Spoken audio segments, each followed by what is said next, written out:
Elizabeth and Catherine of Two Sisters Writing and Publishing, and we are so thrilled today on Facebook Live to have our first published author, Herman Williams, MD, author of Clear, Living the Life You Didn't Dream of, and he's coming to us live from Nashville, Tennessee. Welcome, Herman. Thank you. Thank you. Good afternoon, everybody.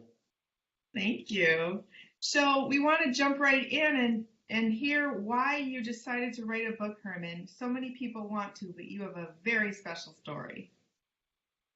Well, I guess that's one of the reasons why is people kept telling me it was such a special story, and it's not because it was me. It was just because of the multiple trauma and the life-threatening illnesses that I was faced with. And with the support of my wife and my family, we were able to continually overcome them. And as I told that story, people just said, "Oh my God, you gotta document that so other folks can hear about your story and learn from it." So in a nutshell, you literally died about 26 years ago. You I literally, your literally heart. died 26 years ago. My heart stopped. It was a full code on a basketball court. And fortunately, there were, uh, maybe 9 physician residents who started CPR immediately. So I was fortunate, but they brought me back. They brought you back. The amazing medical staff in Seattle brought you back, and your dear wife, then your fiance, Jeannie, essentially nursed you back to health because it really put you at the edge of death's door even as you were recovering. It And literally put me at death's door. I lost 35 pounds. I couldn't walk because I'd been in the hospital for so long in the bed, and literally she nursed me back to health like a little baby to getting back to shape where I could actually hold a job. And there was a period of time where we didn't know I was 100% disabled, and together we got ourselves together and came back. And fortunately, the book talks about that very long journey, which included being a part of an experimental trial using at that time, the implantable surgical defibrillator, and the trials and tribulation of that while we tried to come up with the correct medication dosage. And my defibrillator was firing all the time, at least a couple of times a month, which just was incompatible with life, basically. So we just kept experimenting with drugs, trying to find the right drug to calm my arrhythmia down so that I could live a normal life. Herman, So what we was it lived like through all when that. your what did it feel like when your defibrillator fired? Well, let me start with what I was told it would feel like. When they got me into the trial, they said, "Oh, it just feels like a strong hiccup."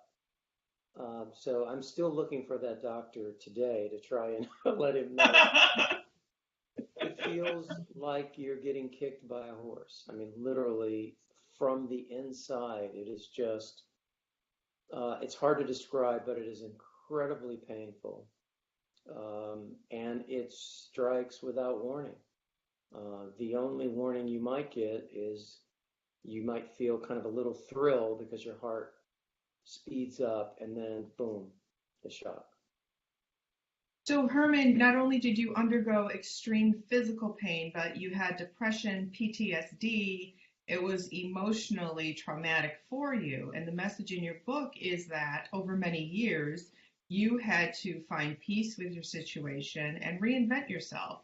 So rather than become the orthopedic surgeon that you dreamed about and prepared at the best schools in America to become, you are now a hospital executive with national impact, and you're really touching more lives in a day than you would as a surgeon. So can you talk about how your message is that you can reinvent yourself and come out bigger and better than the God or whatever higher power you believe has destined for your life? All right, well, you summed it up. What she said. You did a great job. I think the message is, we all have a path, and it's tough to accept the fact that maybe a path you prepared for all your life is not the one that you're supposed to be on. So the book talks about that. It talks about really when I was disabled, thinking about what are the options, what other strengths do I have, how can I parlay those strengths. I was able to do that. I went back to school, trained myself for a different profession, and actually found out that I was probably better at that, which essentially was dealing with physicians and organizing physicians and being a leader, an administrative leader representing physicians, than I was as a surgeon. And so, as you just mentioned, I touch, we have 16 hospitals in 12 states. I touch so many more people and have such a larger impact than I would have had as one surgeon, a patient at a time. And so I'm literally living the life I never dreamed of, and it was even more powerful and impactful than I could ever imagine. So, Herman, Catherine and I are so honored to present your story to the world through our company Atkins and Greenspan Writing, and we're so grateful that you selected us. Can you tell our viewers why you chose to work with a ghostwriter or ghostwriters as opposed to attempting to do the book yourself? Okay, well, I did attempt to do the book myself, and again, this is really accepting and understanding, are you the right person to write the book? Being a physician and really being honest with myself, my writing was very scientific. It wasn't very engaging. I have to say, of course, Elizabeth, it's just ironic the way you and I met each other through LinkedIn, but from the very first time we started talking, you understood the message that I was trying to deliver and that spiritual message, and it worked out better having you interview me for 14, 15 hours and really capturing the story, but being able to say, as a writer, as an accomplished writer, here's the story I think people will grab onto. And as I reflect now on the finished product, there's just no way I could have conveyed it in the way that you did, and thank you for that blessing. We're just getting great feedback on the book is fast paced. It just starts and just keeps running.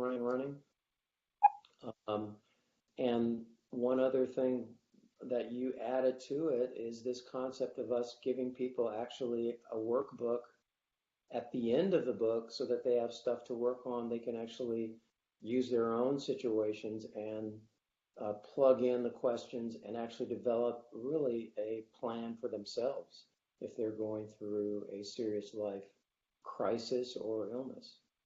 Right. And Catherine and I coined the term how-to memoir because it tells your life story, but it's also a how-to book.